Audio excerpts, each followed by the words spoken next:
Good morning. Walking po si Mama Tess. Halika, samahan niyo ako. Dito po yung subdivision nung anak kong isa. Na dito siya kumuha, nakabakasyon ako dito. Siyempre, tapos ayan o, pakita ko sa inyo. May ginagawa pa po. Ayan. Napakalawak nito. Napakalawak nitong lupa na to, kung ilang hectares yan. Ayan o. Ayan, may bundok. Ayan. May mga puno ng mangga. Ayan o.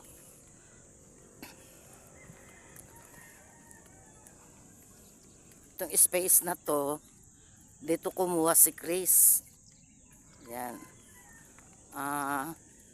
Siyempre, inano nila sa pag-ibig. In-apply nila sa pag-ibig. Ayan.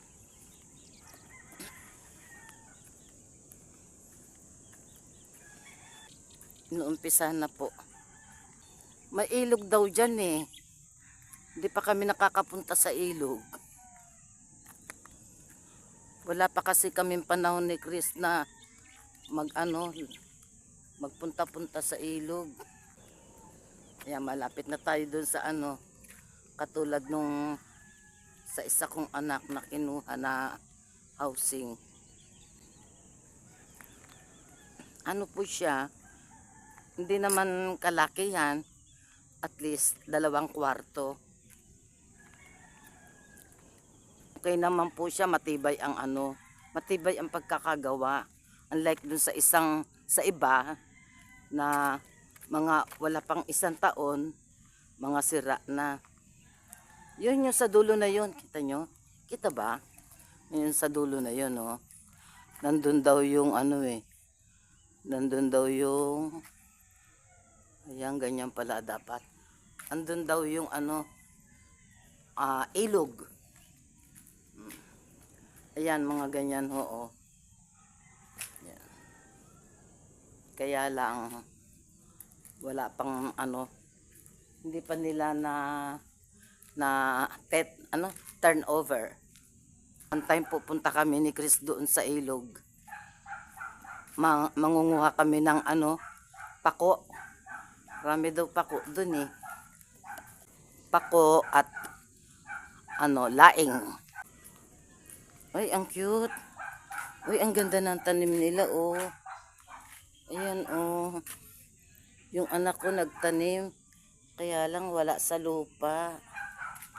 Oh, ang lalaki ng sili, oh. Tapos yung talong. Sumayad na sa lupa, sa semento. Ba't kaya hindi nila kinukuha? Oh, may kamatis pa. Ang galing naman.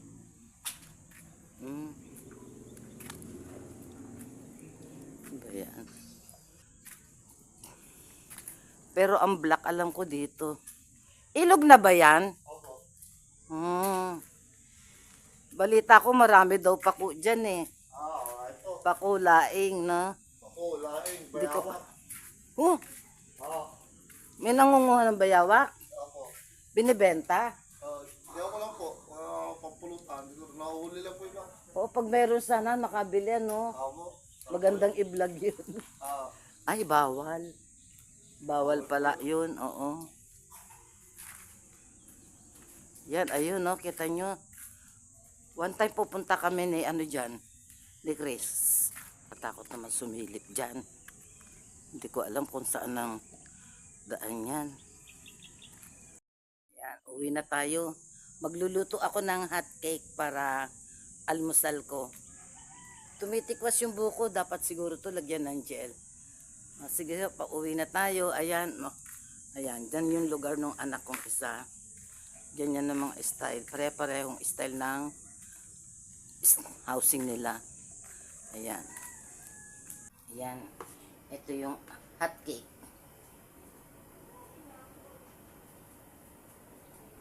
Bahala na kung hindi pino. Almusalin ko lang naman eh. O, ayan.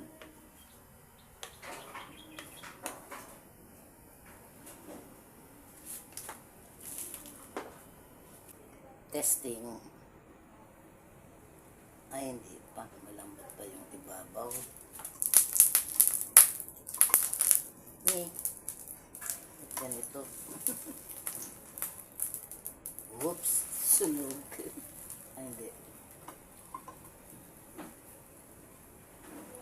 Slide lang, slide.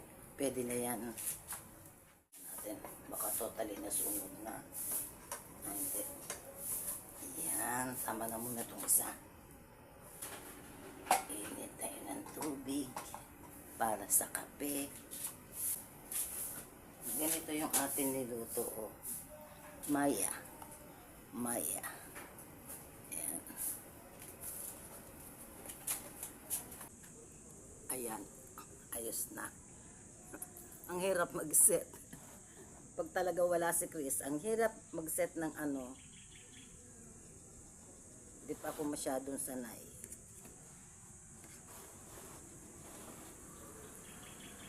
Almusal na tayo. Medyo nag-crispy siya ng konti.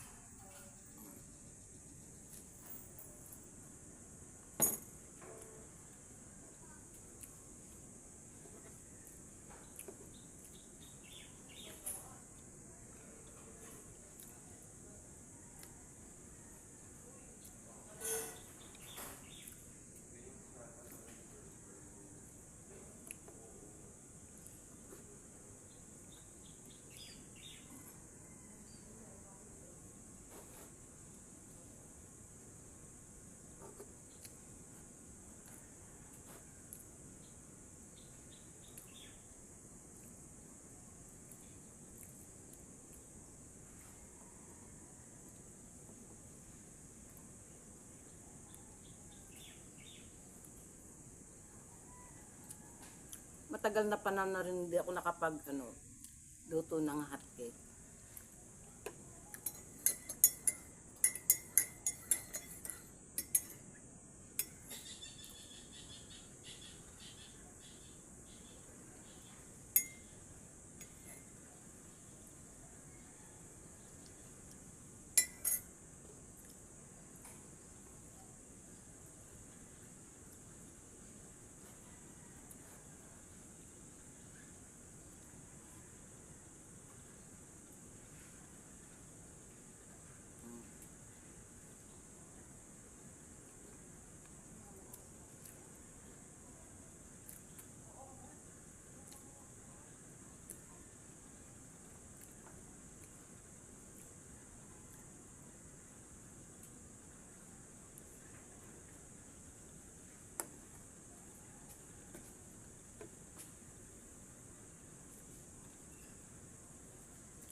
As usual, nandito ako sa labas.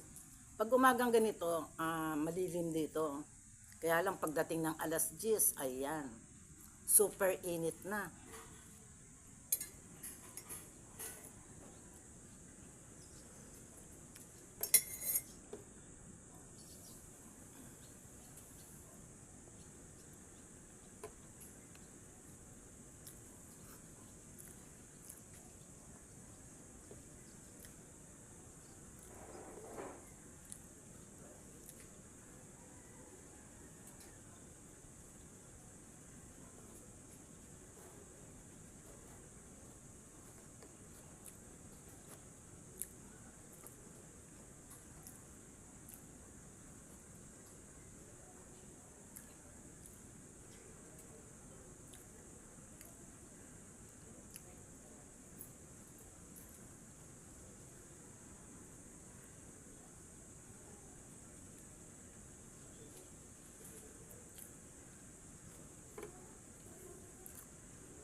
Pag ganitong oras, tahimik pa dito sa pwesto ng anak ko.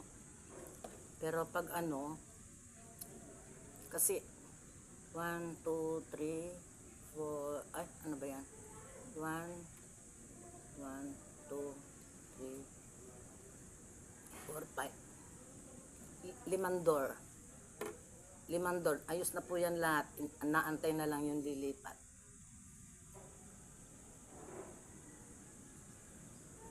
Di ba naman itong isang langaw na to? Nakulit. Kanina pa.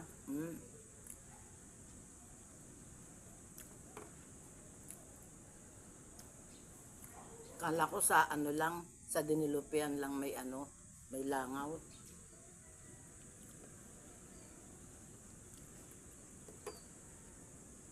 Ito dito meron, no?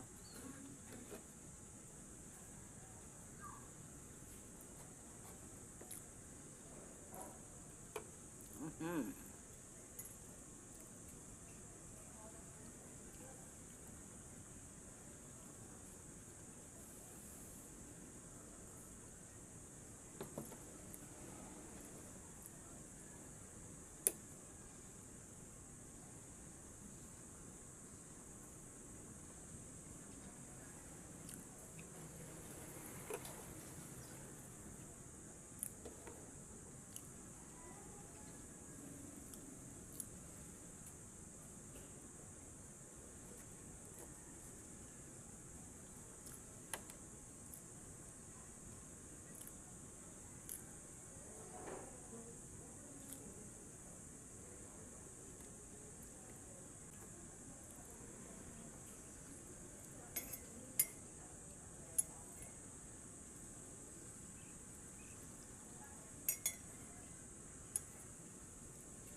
Parang ulimlim.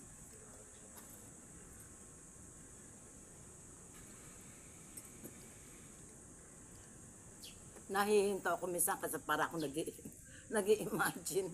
Iniisip ko kasi yung tungkol sa ano, Holy Week. Holy Week na nga.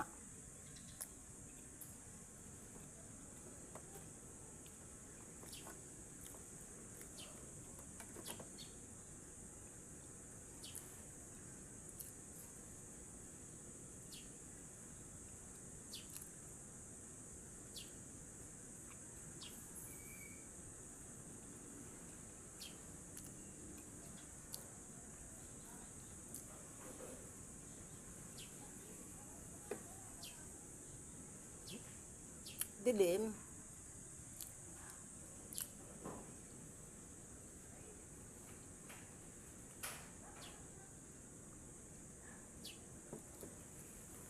Hindi ko nalabas yung ilaw ni Chris.